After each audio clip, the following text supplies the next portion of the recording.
The glory days of the JRPG have long since passed, but Square Enix, one of the kings of JRPGs, created the Tokyo RPG Factory, a developer that would be set on creating some classic RPG experiences. Their first project, I Am Setsuna, which has now been released on PC and the PlayStation 4. But is this the JRPG that JRPG fans have been desperately waiting for, or is it just a disappointment?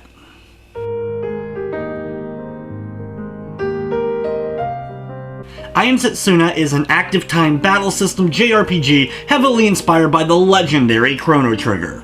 Unfortunately for it, it's been dubbed a spiritual successor to Chrono Trigger, and I honestly would tell people go in not thinking anything about Chrono Trigger when jumping into I Am Setsuna, or you're just going to be setting yourself up for disappointment.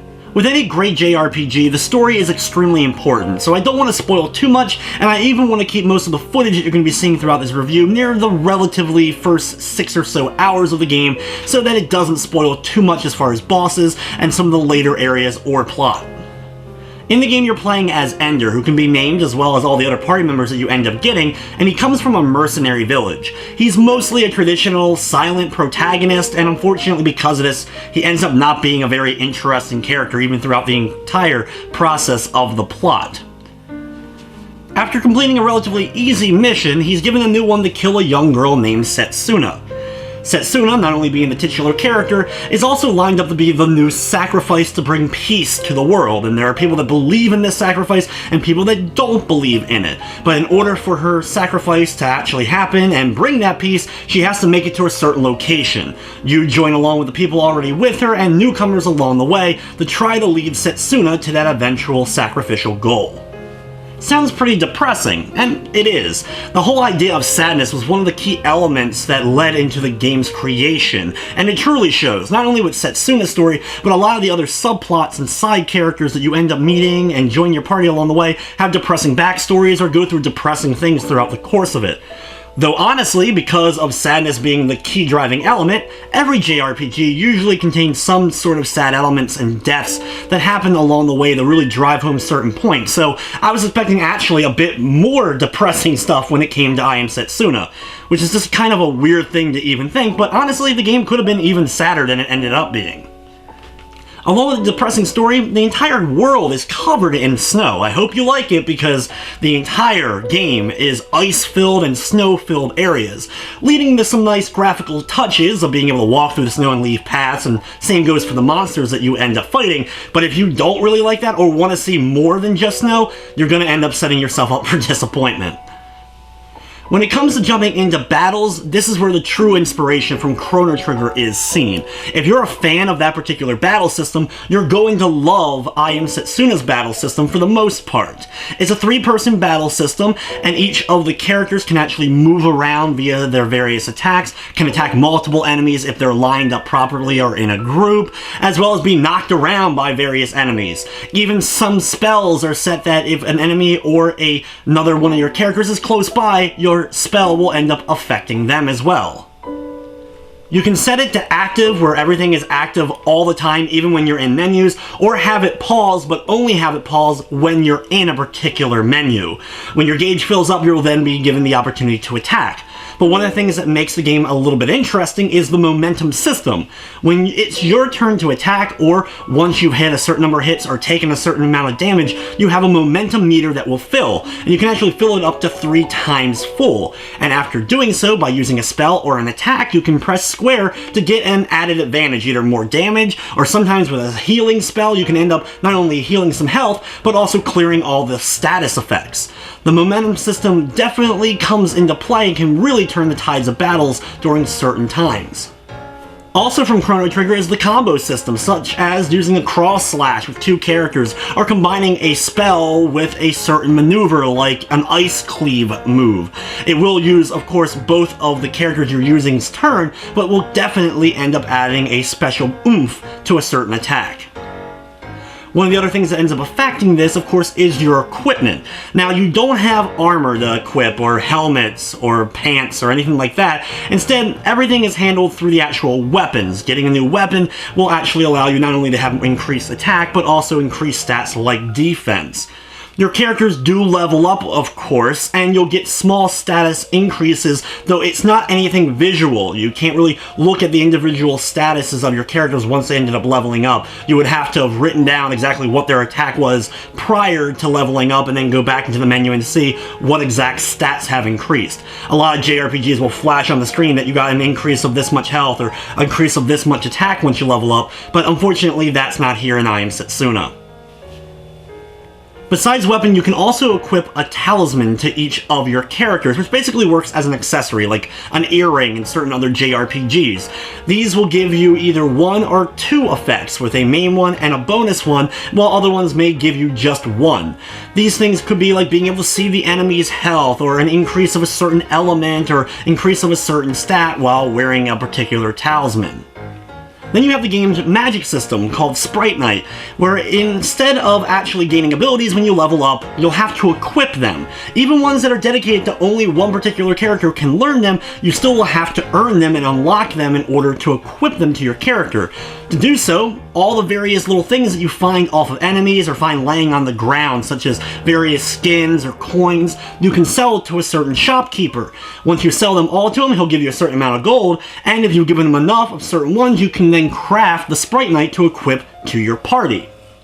You have two different types of the magic though. You have command and support, with command being stuff like ice or cure that you can summon at any time, and then you have support, which will activate at certain intervals when certain things end up transpiring in battle, either at the beginning, the end, or after taking a certain amount of damage. As far as driving the plot forward, for the most part, especially during the early areas of the game, it's really standard JRPG fare at best, with you going from one village to another, need to get a new item from that village or save a certain person, in which case then you have to go to a nearby cave or forest, kill a monster there, and then come back, and then you're able to advance to wherever you need to go to next. It's extremely linear throughout most of the game, with the game only really opening up when you get to the later parts of it.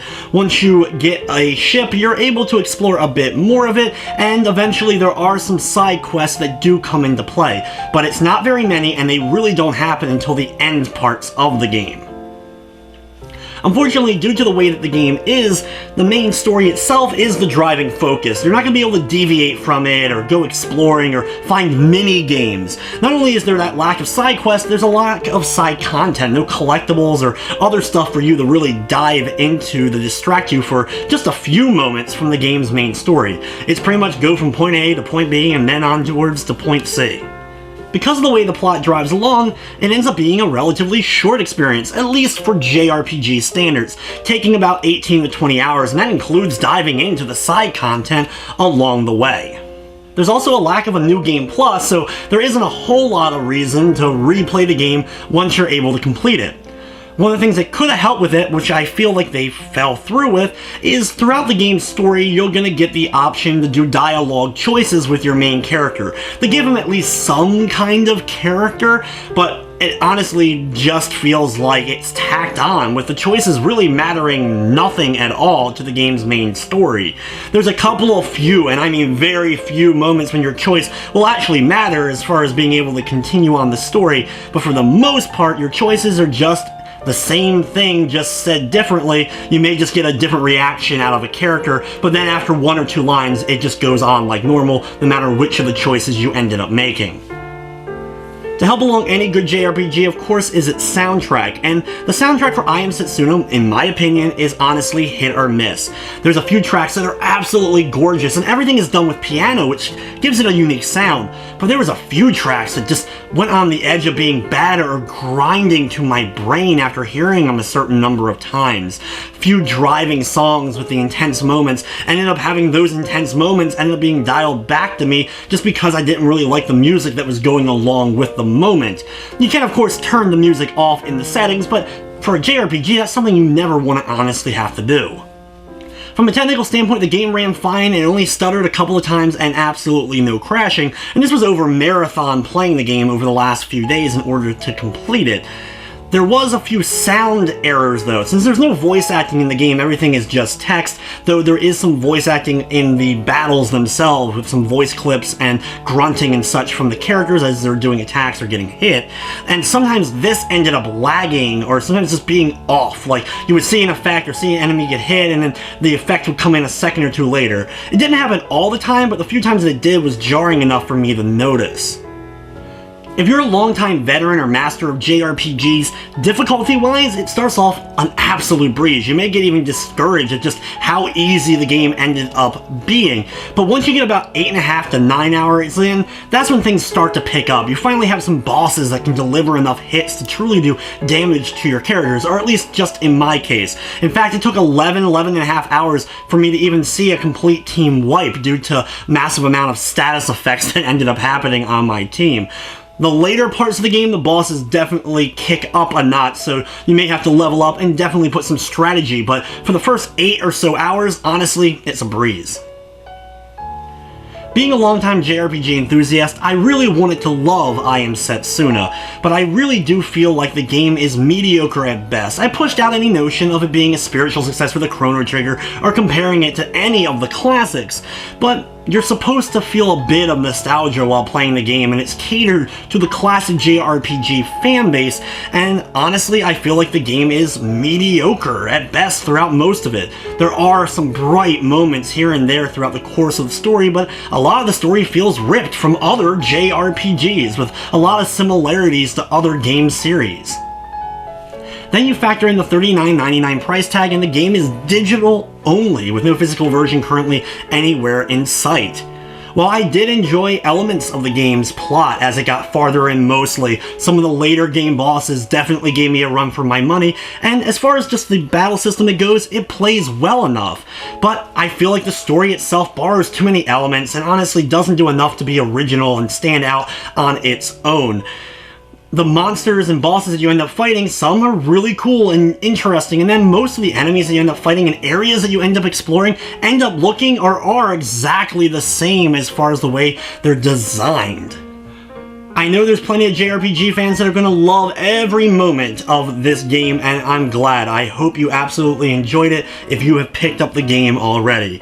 But for me, I can't help but feel that no matter what era that this game was released in, it would have just been middle of the road, if not just slightly above average at best. So I'm going to be giving the game a 6 out of 10. And that'll wrap up this review of I Am Setsuna for the PS4. I'd like to thank you for watching, and of course, I hope you enjoyed.